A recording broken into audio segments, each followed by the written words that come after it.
आप सभी को एक बार फिर प्रभु यीशु मसीह के जीवित, पवित्र और सामर्थी नाम में जय मसीह। धन्यवाद करते हैं प्रभु का कि एक और ये उत्तम समय प्रभु ने हमारे जीवन में जोड़ा है कि हम उसके चरणों में हैं। बुलाए हुए बहुत हैं लेकिन चुने हुए बहुत थोड़े हैं। प्रभु का वचन ये साफ साफ बताता है। और प्रभु का वचन कहता है जहाँ 2 या 3, प्रभु नहीं चाहता कि भीड़, प्रभु चाहता है जहाँ 2 या 3 सच्चे मन से प्रभु के लिए उपस्थित हैं, उनके बीच में प्रभु की उपस्थिति होती है और प्रभु वहाँ पे अपने कार्य करता है। हालेलुया। आज प्रभु की उपस्थिति हमारे बीच में है, मैं ये विश्वास करता हूँ। जब प्रभु का वाणी हम सुनते हैं तो हमें अपने आप को, अपने मन को प्रभु को समर्पित करना है, शांत करना है, बाकी सब दुनियावी बातों से हटा के परमेश्वर की ओर लगाना है।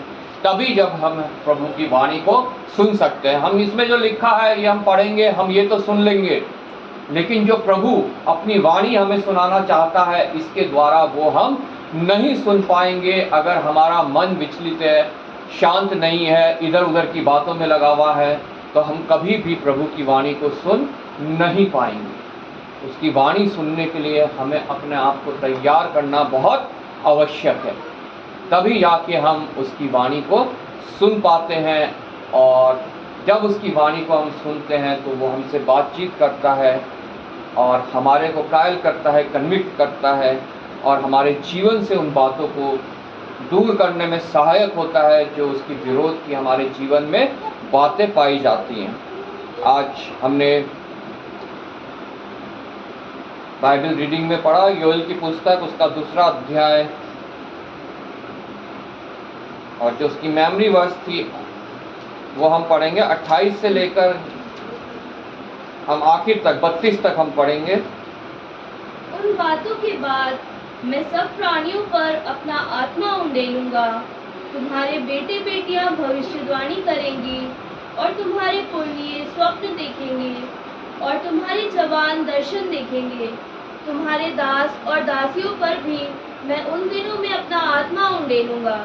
मैं आकाश में और पृथ्वी पर चमत्कार अर्थात लहू और आग और धुएं के खंभे दिखाऊंगा।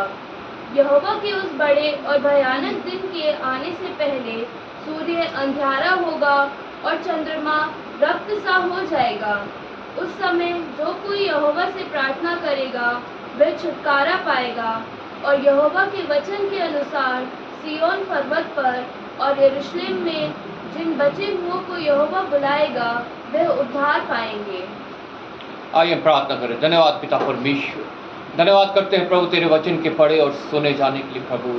हाँ पिता परमेश्वर, जो हमें अंत के दिनों के बारे में बताता है प्रभु, ये प्रभु कब होगा, कैसे होगा पिता, इसके लिए भी पिता परमेश्वर तो हमसे बातचीत करना चाहता है। और पिता परमेश्वर जो कुछ बातचीत तो आज हमसे करना चाहता है पिता परमेश्वर, वह आज हम पे जाहिर कर प्रभु।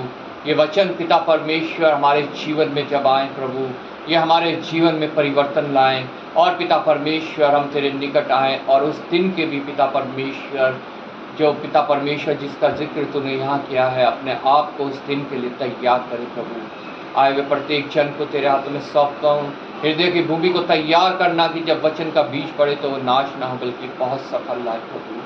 पिता परमेश्वर धन्यवाद करता हूँ एक बार फिर प्रभु, तूने मुझे विश्वास योग्य जाना है और अपनी सामर्थ्य के प्रभु यहाँ खड़ा किया है प्रभु। मुझ में कोई बल नहीं, कुछ सामर्थ्य नहीं, कोई योग्यता नहीं प्रभु। पिता परमेश्वर मैं धन्यवाद करता हूँ प्रभु, तेरी आत्मा पिता परमेश्वर मुझे योग्य बनाती है और पिता परमेश्वर इसमें जो लिखा है पिता परमेश्वर उसको मुझ पर जाहिर करती है प्रभु। मैं धन्यवाद करता हूँ पिता परमेश्वर कि जब ये वचन पढ़े जाते हैं तो तू बातचीत करता है प्रभु और पिता परमेश्वर उसको पिता परमेश्वर मैं दूसरों तक पहुँचाने पाता हूँ। इन फोटो को छू ले पिता परमेश्वर, अपने वेदी के शोले से पवित्र हो जाए। कोई संसारिक बात नहीं, कोई शारीरिक बात नहीं, कोई पिता परमेश्वर कानों की खुजली मिटाने वाली बात नहीं, बल्कि सिर्फ और सिर्फ पिता परमेश्वर तेरे शुद्ध वचन, शुद्ध वाणी पिता परमेश्वर इन फोटो से निकले। आदर महिमा तुझे देता हूँ, धन्यवाद के साथ प्रभु यीशु के नाम से मांगते हैं, आमीन आमीन आमीन। कुछ बातें अभी हमने यहाँ पे पढ़ी, योएल 2 उसके 28 से 32 तक, यहाँ पे वचन में इस प्रकार लिखा है, उन बातों के बाद मैं सब प्राणियों पर अपना आत्मा उंडेलूंगा। तुम्हारे बेटे बेटियां भविष्यवाणी करेंगे और तुम्हारे पुण्य स्वप्न देखेंगे और तुम्हारे जवान दर्शन देखेंगे। तुम्हारे दास और दासियों पर भी मैं उन दिनों में अपना आत्मा उंडेलूंगा। ये उन दिन, किन दिन की बात कर रहा है परमेश्वर, और ये कब संभव होगा, ये कैसे संभव होगा, ये सब डिपेंड करता है परमेश्वर के लोगों के ऊपर। हालेलुया। मेरे ऊपर डिपेंड करता है, आपके ऊपर डिपेंड करता है। जितनों ने प्रभु को अपना निजी उद्धारकर्ता करके, अपना प्रभु करके ग्रहण किया है, उन सब में ऊपर ये डिपेंड करता है कि ये कब होगा, ये कैसे होगा, और निश्चय जब ये होगा तब जो है प्रभु यीशु मसीह का आगमन होगा। हालेलुया। क्योंकि आगे यहाँ लिखा है, मैं आकाश में और पृथ्वी पर चमत्कार अर्थात लहू और आग और धुएं के खंभे दिखाऊंगा। ये एक बार पहले भी हो चुका है, एक इजराइलियों के छुटकारे के समय, जब इजराइलियों को मिस्रियों से परमेश्वर ने छुटकारा दिया। वो प्रत्येक मनुष्य को भी शैतान से छुटकारा देना चाहता है, उसकी पापों की गुलामी से छुटकारा देना चाहता है। और जैसा उन दिनों में हुआ था, लहू और आग और सूर्य के खंभे, धुएं के खंभे दिखाई दिए थे, वैसा परमेश्वर दोबारा करने को है एक और निर्गमन के दिन। वो निर्गमन किसका होगा? प्रत्येक उस जन का जिसने प्रभु को अपना निजी उद्धारकर्ता करके ग्रहण किया है। वो इस शरीर से निकलकर एक उस शरीर का निर्गमन होगा जो परमेश्वर हमें देने को है। वो निर्गमन होगा हमारा इस पृथ्वी से निकलकर प्रभु के साथ उस स्थान पर जाने का जो प्रभु हमारे लिए तैयार करने गया है। हालेलुया। उन दिनों में लहू और आग और धुएं के खंभे दिखाऊंगा। ये चमत्कार हम देखने पाएंगे, लेकिन उसके लिए पहले हमें तैयार होना है, हमें उन दिनों के लिए तैयारी करनी है।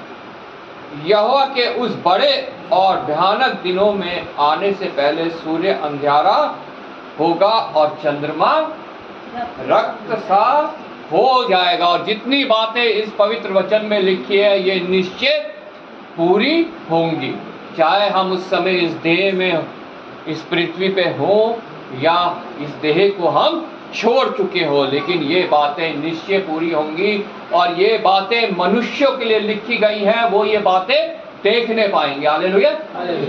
चाहे कोई सी भी पीढ़ी वो देखने पाए, हमारे बाद वाली, उसके बाद वाली, उसके बाद वाली, लेकिन वो जितने उसको जल्दी लेके आना वो हमारे अंदर है, हमारे ऊपर है कि हम कैसे उसको और नज़दीक ला सकते हैं उन दिनों को। Praise Lord. ताकि ये पृथ्वी इस करहाने से छुटकारा पा सके। जैसा वचन में लिखा है, पृथ्वी करहाते हुए उस दिन का इंतजार कर रही है कि इसका छुटकारा हो। हालेलुया।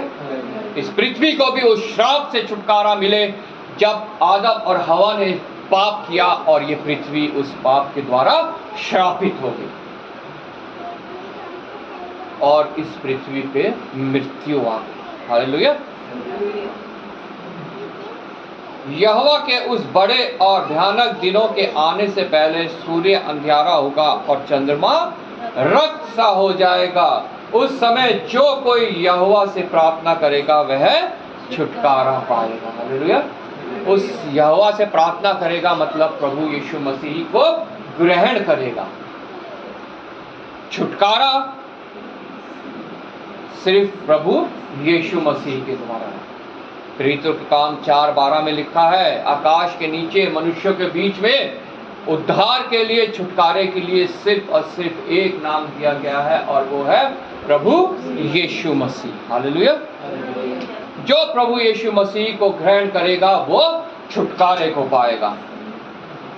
और यहोवा के वचन के अनुसार सियोन पर्वत पर और यरूशलेम में जिन बचे हुओं को यहोवा बुलाएगा वे उद्धार पाएंगे। हालेलुया। मतलब जिन बचे हुओं को यहोवा बुलाएगा के मतलब जो मसीही कहलाते हैं उनमें से भी बहुत लोग उद्धार नहीं पाएंगे।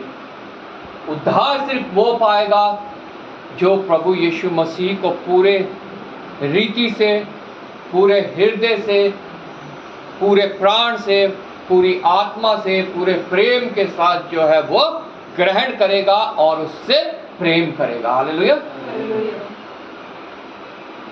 उद्धार सिर्फ वो पाएगा, वो ही सिर्फ चुने हुओं में रहेगा, वो ही सिर्फ बचे हुओं में गिना जाएगा और वो प्रभु के साथ जाने पाएगा। हालेलुया।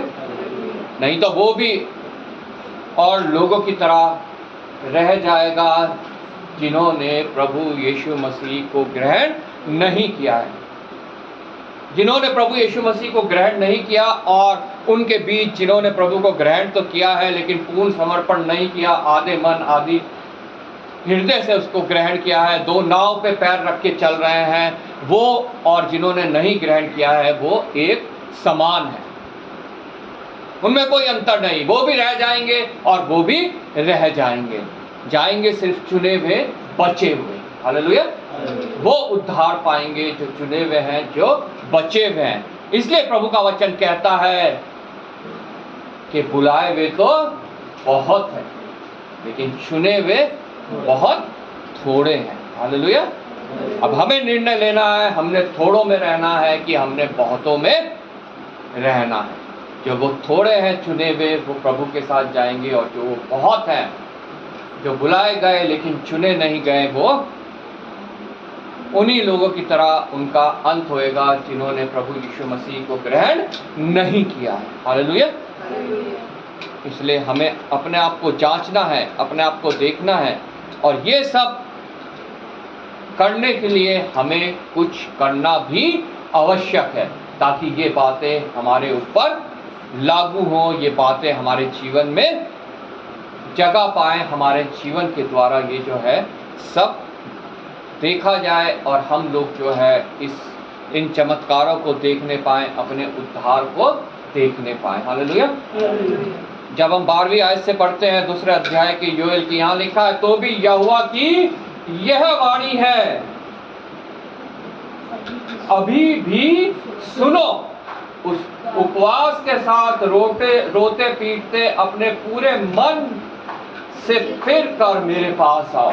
आज भी हमारे पास मौका है, मेरे पास मौका है, आप लोगों के पास मौका है, उन सब के पास मौका है।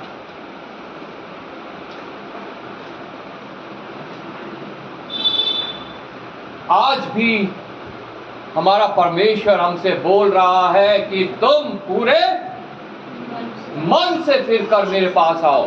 तुम आते तो हो लेकिन पूरे मन से फिर कर नहीं आते। तुम्हारा मन और कहीं भी लगा रहता है, तुम और किसी चीज को भी विश्वास करते हो और तुम्हारा मन ये भी करता है कि चलो यहाँ भी चले जाएं, हो सकता है यहाँ से छुटकारा मिल जाए, लेकिन ये संभव नहीं है। अगर छुटकारा पाना है, उद्धार पाना है तुम्हें, तो पूरे मन से फिर कर मेरे पास आना पड़ेगा। अगर तुम ये चाहते हो कि ये बातें जो यहाँ लिखी हैं कि सब प्राणियों पर अपना आत्मा उंडेलूंगा, ये सब बातें यहाँ पे 28 से 32 तक जो लिखी हैं वह हमारे ऊपर जो है लागू हो, हम भी वो देखने पाएं, हमारे ऊपर भी आत्मा उंडले, हम भी वो चमत्कार देखें, लहू का बादल, हम भी उस चमत्कार को देखें, लहू के खंबे को, बादल को और आग के खंबे को, तो हमारे को जो है पूरी रीति से परमेश्वर के पास आना है। तो भी यहोवा की यह वाणी है, अभी भी सुनो, उपवास के साथ रोते पीटते अपने पूरे मन से फिर कर मेरे पास आओ। उपवास के साथ पूरे मन से फिर कर। उपवास का मतलब ये नहीं है कि तुम अंजल त्याग के मेरे पास आ जाओ, खाना पीना छोड़ के मेरे पास आ जाओ। उपवास का मतलब है जो तुम्हारे मन में और बातें भरी हुई हैं उनको अपने आप से दूर करके, शारीरिक बातों से उपवास, सांसारिक बातों का उपवास, शरीर की अभिलाषा, आंखों की अभिलाषा और जीविका के घमंड का उपवास। हालेलुया। उन सब बातों को अपने आप से दूर करके पूरे मन से फिरकर मेरे पास आओ। निश्चय प्रभु का वचन हमारे को आज चेतावनी दे रहा है, हमारे को अपने को जांचने का मौका दे रहा है, हमारे को मौका दे रहा है कि हम जो यहाँ लिखा है यहोवा की यह वाणी है, उस वाणी को हम सुनने पाए। सिर्फ यह जो पढ़ा गया ये नहीं, उसकी वाणी हमारे अंदर बात करती है, और जब वो बात करती है तब हमारा हृदय परिवर्तित होता है, और वो तब बात करेगी जब हमने अपना पूर्ण समर्पण उसको किया। हालेलुया। सुन तो सब सकते हैं, पढ़ तो सब सकते हैं इस वचनों को, लेकिन इसके द्वारा जो परमेश्वर बातें करता है, जो अपनी वाणी हमें सुनाता है, वो सब जो बुलाए हुए हैं वो नहीं सुन पाते, सिर्फ चुने हुए सुन पाते हैं। हालेलुया। उपवास के साथ रोते पीटते अपने पूरे मन से फिरकर मेरे पास आओ। वो आज भी इनविटेशन दे रहा है, मेरे पास आओ, जीवन की रोटी मैं हूं, जीवन का जल मैं हूं। जिनके पास रुपए नहीं भी हैं वो भी आए और सेठ में मुझसे ग्रहण करे। वो किसी से कुछ नहीं चाहता, वो चाहता है कि हम पूरे हृदय से उसके पास आए और उससे प्राप्त करें उस जीवन की रोटी को, उस जीवन के पानी को। हालेलुया। अपने वस्त्र नहीं, अपने मन ही को फाड़कर। पुराने समय में क्या होता था, लोग अपने वस्त्र फाड़ते थे, काट ओढ़ते थे, राख उड़ाते थे अपने ऊपर और सोचते थे हम पश्चाताप कर रहे हैं, लेकिन प्रभु को वो पश्चाताप ग्रहण नहीं। उसे ग्रहण है वो पश्चाताप जब हम अपने मन को फाड़ के उसके पास आते हैं। हालेलुया। अपने वस्त्र नहीं बल्कि अपने मन ही को फाड़ कर मेरे पास आओ। वस्त्र फाड़ने से कोई फायदा नहीं, राख उड़ाने से कोई फायदा नहीं, टाट ओढ़ने से कोई फायदा नहीं, लेकिन जब तुम वस्त्र को अपने मन को फाड़ कर उसके पास आते हो तो निश्चय प्रभु के चुने हुए बन जाते हो। हालेलुया। मन को फाड़ना मतलब जो कुछ तुमने मन में इस संसार का रखा हुआ है, इस शरीर के लिए रखा हुआ है, जो कुछ घमंड तुम्हारे अंदर है, जो कुछ जो इस संसार का है, इस शरीर का है, तुम्हारे अंदर है, जब तुम मन फाड़ोगे तो वो सब निकल जाएगा। हालेलुया। वो सब निकल जाएगा और परमेश्वर तुम्हें एक नया मन देगा। हालेलुया। और जिसमें सिर्फ और सिर्फ वो परमेश्वर ही समाया हुआ होगा। Praise Lord. अपने मन ही को फाड़कर उसके पास आओ। प्रभु आज इनविटेशन दे रहा है, अगर हमने मन में वो बातें भर रखी हैं जो शारीरिक है, संसारिक है, प्रभु के विरोध की हैं, तो हम अपने मन को फाड़े ताकि वो सब बातें निकल जाएं और हम प्रभु के पास आए और उससे एक नया मन प्राप्त करें जो पूरी रीति से उसको समर्पित हो। हालेलुया। अपने वस्त्र नहीं, अपने मन ही को फाड़कर अपने परमेश्वर यहोवा की ओर फिरो, क्योंकि वह अनुग्रहकारी। आज प्रभु का वचन हमें बता रहा है उसकी क्वालिटी के वह अनुग्रहकारी है। उसका अनुग्रह हम सब के लिए बहुत है। शरीर में कमी हो सकती है, घटी हो सकती है, फाइनेंशियल कमी घटी हो सकती है, बीमार हो सकते हैं, तकलीफ में हो सकते हैं, कलेश में हो सकते हैं, लेकिन प्रभु का वचन कहता है तो मेरा अनुग्रह तुम्हारे लिए बहुत है। पौलुस को उसने कहा मेरा अनुग्रह तेरे लिए बहुत है। कुछ भी हो तेरे शरीर में, तेरे जीवन में, तू मेरे लिए जो मैंने तुझे कार्य दिया है उसको करता रहे। प्रभु ने वही कार्य मुझे भी दिया है, वही कार्य आप लोगों को भी दिया है, वही कार्य प्रत्येक उस जन को दिया है जिसने प्रभु को ग्रहण किया है, प्रभु के वचन को दूसरों तक पहुंचाना। हालेलुया। अपने परमेश्वर यहोवा की ओर फिरो, क्योंकि वह अनुग्रहकारी। दयालु। अभी हमने भजन संहिता 136 में पढ़ा, उसकी करुणा सदा की है, उसकी दया जो है वो सदा की है। प्रभु का वचन कहता है विलाप गीत में कि उसकी करुणा सदा की है, जो प्रतिभोर नहीं होती है। हालेलुया। आज भी उसकी करुणा हमारे ऊपर नहीं हुई है, तभी हम यहाँ श्वास ले पा रहे हैं। Praise Lord. जो अनुग्रहकारी है, दयालु है, विलंब से कोप करने वाला है। अगर वो विलंब से कोप करने वाला नहीं होता तो किसी को भी मन फिराव का मौका नहीं मिलता। कब की ये पृथ्वी नष्ट हो गई होती, कब के इस पृथ्वी के सारे प्राणी नष्ट हो गए। लेकिन वो विलंब से क्रोध करने वाला है, विलंब से क्रोध करने वाला, करुणा निधान और दुख देकर पछताने हारा। वो कभी भी हमें दुख देकर खुश नहीं होता है, बल्कि उसको हमारे से भी ज्यादा तकलीफ होती है। वो पछताता है कि मेरा जन क्यों नहीं मेरी बात को सुन के मेरे पास आया और मुझे इसे दुख देना पड़ा। इसने क्यों नहीं उन बातों को छोड़ा जो मैंने अपनी वाणी के द्वारा इसको बताई, इसको सुनाई। ये क्यों उन बातों को पकड़े रहा जो मेरे विरोध की बातें हैं, जिनसे मैं नफरत करता हूं। निश्चय दंड वो देता है, दुख वो देता है, अपने सोटे का वो इस्तेमाल करना भली भांति जानता है। लेकिन वो ये सब करके खुश नहीं होता, बल्कि दुखी होता है। वो दंड देकर, दुख देकर पछताता है कि ऐसा क्यों हुआ। हालेलुया। और उसके पछताने का, उसके दुखी होने का कारण मैं हूं, आप हूं। अगर हम चाहते हैं कि वो ना पछताए, दुखी ना हो, तो हमें अपने आप को जांचना है, क्या मुझ में कुछ ऐसा तो नहीं कि मेरे को प्रभु दंड दे और फिर उसे दुखी होना पड़े, फिर उसे पछताना पड़े। क्या जाने वह फिर कर पछताए और ऐसे आशीष दे जिससे तुम्हारे परमेश्वर यहोवा का अन्न बलि और अर्घ दिया जाए। हालेलुया।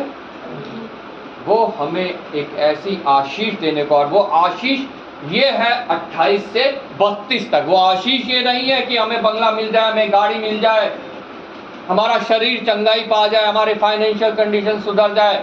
बहुत से ऐसे प्रचारक भी हैं जो इन बातों को आशीष के रूप में दूसरों को परोसते हैं कि यह है परमेश्वर की आशीष। हम प्रार्थना करेंगे तुम्हें घर मिल जाए, प्रभु की आशीष तुम्हें इस रूप में मिलेगी।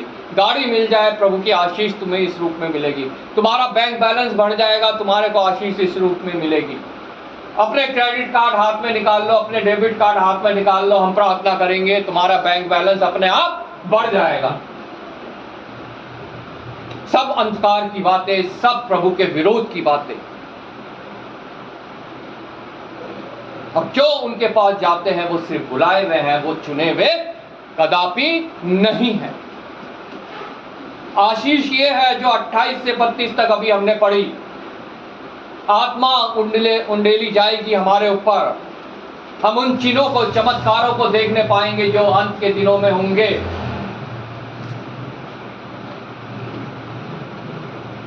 हम परमेश्वर प्रभु यीशु मसीह को ग्रहण करेंगे, छुटकारा पाएंगे, उद्धार पाएंगे, और हम जो बचे हुए हैं, चुने हुए हैं, हम उद्धार पाके प्रभु यीशु मसीह के साथ जाने पाएंगे। हालेलुया। लेकिन इसके अलावा भी जब तक हम इस पृथ्वी पे हैं, प्रभु से अगर हम सच्चे हृदय से प्रेम करते हैं, जुड़े रहते हैं, तो हम जब 18 से पढ़ते हैं, यहाँ पे लिखा है हमारे देश को भी प्रभु आशीषित करता है। मतलब हमें आशीषित करता है, हमारे देश को भी आशीषित करता है। हमारे देश में अभी तक मसीही लोग क्यों नहीं बढ़ पा रहे हैं? जो गवर्नमेंट का जो सेंसस में 3% मसीही लोग हैं, क्योंकि उसमें सिर्फ वही लोग हैं जिनके नाम बड़ी कलीसियाओं के रजिस्टर में लिखे हुए हैं। लेकिन अगर सच में देखा जाए तो मसीही लोग इस देश में इससे कहीं ज़्यादा हैं। लेकिन क्या वो विश्वास योग्य हैं? क्या वो प्रभु के लिए अपने आप को पूरी रीति से समर्पित किए हुए हैं? अगर प्रत्येक मसीही जन अपने आप को पूरी रीति से समर्पित कर दे और प्रभु के बताए हुए कार्य को करे, प्रभु के वचन को दूसरों तक पहुंचाए, प्रभु की बातें दूसरों को सिखाए, तो ये देश की कायाकल्प हो सकती है। ये देश भी मसीही देश बन सकता है। इस देश में भी बहुत बड़ी एक बेदारी आ सकती है। लेकिन हम मसीही लोग ही जो है विश्वास योग्य नहीं हैं। हम अपना कार्य नहीं कर रहे हैं। हम सोचते हैं चलो हमें छुटकारा मिल गया, दूसरे जाए शैतान के साथ। लेकिन प्रभु की इच्छा ये नहीं है। प्रभु की इच्छा है, यहाँ लिखा है, तब यहोवा को अपने देश के विषय में जलन हुई और उसने अपनी प्रजा पर तरस खाया। यहोवा ने अपनी प्रजा के लोगों को उत्तर दिया, सुनो, मैं अन्न और नया दाख मधु और ताज़ा तेल तुम्हें देने पर हूँ और तुम उन्हें पाकर तृप्त होगे, और मैं भविष्य में अन्य जातियों द्वारा तुम्हारी नामधराई ना होने दूंगा।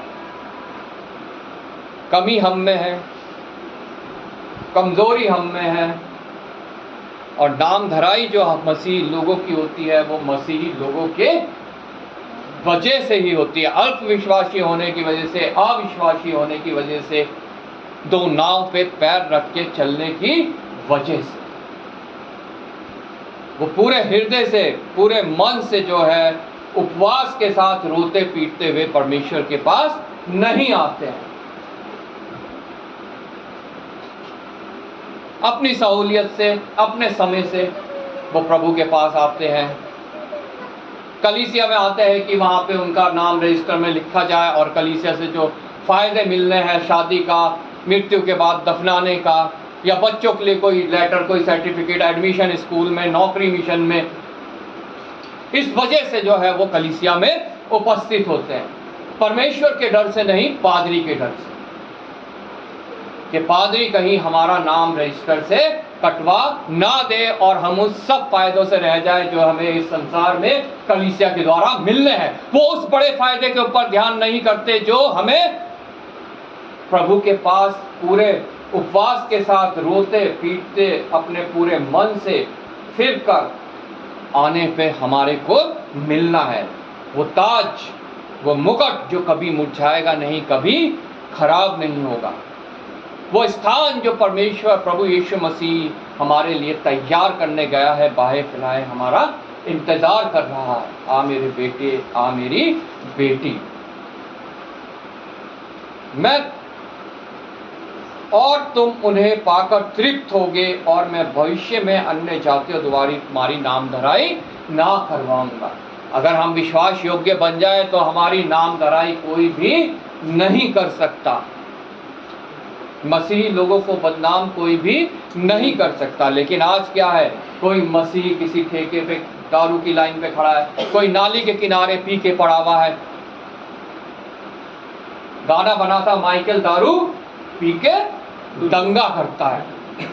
बिल्कुल सही बना था वो, क्योंकि मसीही लोगों ने अपने आप को जो है इन सब बातों के अंदर उंडेल दिया था, और ये सब बातें मसीही जीवन में लोग देखते थे कि ये तो अपने प्रोग्रामों में दारू पीते हैं, ये तो लड़ाई झगड़ा करते हैं, ये तो आपस में एक दूसरे से प्रेम नहीं रखते। जो तो ये प्रभु का वचन कहता है, अगर हम आपस में एक दूसरे से प्रेम नहीं रखते हैं तो परमेश्वर से भी हम प्रेम नहीं रखते हैं।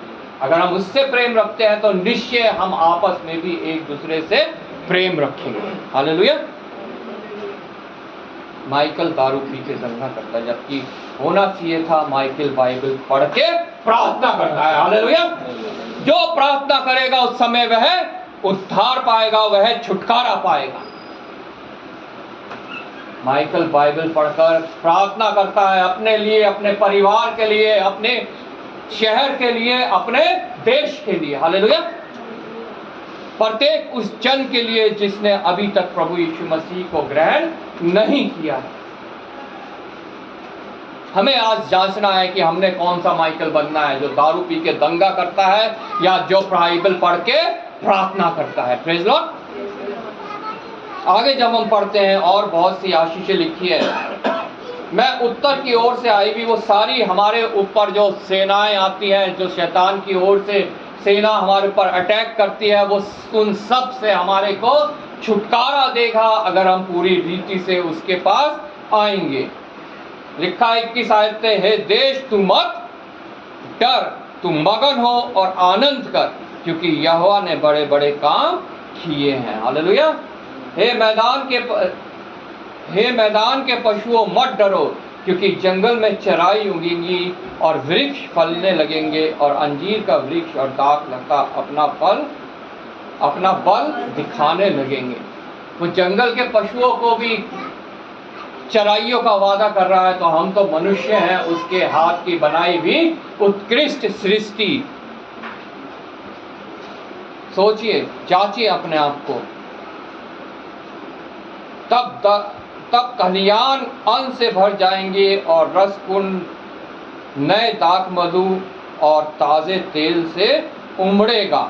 मतलब ये हमारे इस शारीरिक जीवन की आशीषों के बारे में लिखा है। अगर हम मन को फाड़ के पूरे उपवास के साथ रोते पीटते उसके पास आएंगे, तो निश्चय हम इस शारीरिक जीवन में भी उससे आशीष पाएंगे। आमीन। तुम पहले धर्म और धार्मिकता की खोज करो, तो बाकी ये वस्तुएं तुम्हारे पीछे अपने आप आ जाएंगी। तुम्हें किसी के पीछे लगने की आवश्यकता नहीं है। तुम्हें घर की जरूरत है, घर मिलेगा। गाड़ी की जरूरत है, गाड़ी मिलेगी। जिस चीज की तुम्हें आवश्यकता है वो तुम्हें मिलेगी।